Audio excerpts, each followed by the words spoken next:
Hi, I'm Dr. Jamison Spencer with Cadwell Therapeutics. I want to talk a little bit about using the silent sleep to help us transition from the silent sleep into a custom oral appliance and using the silent sleep to help with that bite registration. So once we have fit the silent sleep into a position where there's no more snoring, the patient is feeling better, and we think it's an effective position. Perhaps we've done a follow-up PSG, perhaps we've done a home sleep test, but we know that this is a good position, but we also know that the patient is going to use a custom appliance long-term. Then we can use the silent sleep in order to help us with the bite registration for that custom appliance. Now there's a couple different ways we could do this. I'm going to have the patient pop this in, and if we had used the silent sleep bite gauge, we can simply, hopefully we noted in our chart what gauge we use. So in this case, I know that this was fit with the +2 gauge. So if she opens a little bit, close down, and that's where her teeth come down into the silent sleep and the bite gauge. Now I could simply go and open, use this, open,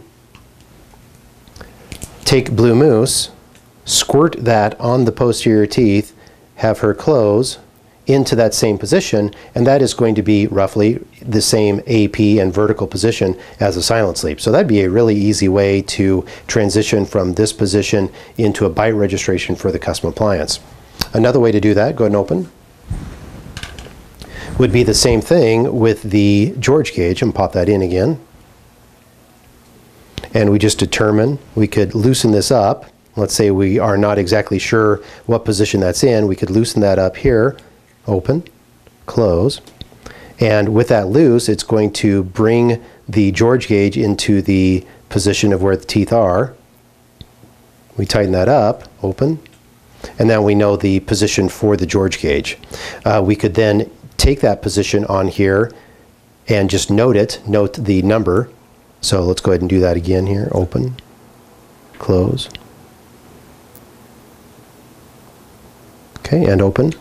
So that's about the +2 area there, so we could just take this out, put a standard George gauge fork in, put the Blue Moose on that, and fit it in that +2 position.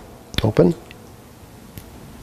We could do that same principle with the Andre gauge. So we could, with the silent sleep in place, we could put the Andre gauge in place and figure out exactly where the teeth are, remove the silent sleep, and use a standard Andre gauge with the fork still intact to take that bite registration. One last way we could do this is, because of the flexible nature of the silent sleep, we could actually use the silent sleep itself to have one side stabilized and take the Blue Moose on the other side. So how I would do that is open and close into that position. So right there, her teeth are all the way in just on the left side, and then this is free in the front. So with that, I could then take the Blue Moose, squirt it into the open side here, let that set, and then simply open, remove that, closing down into the Blue Moose, and put it in on this side.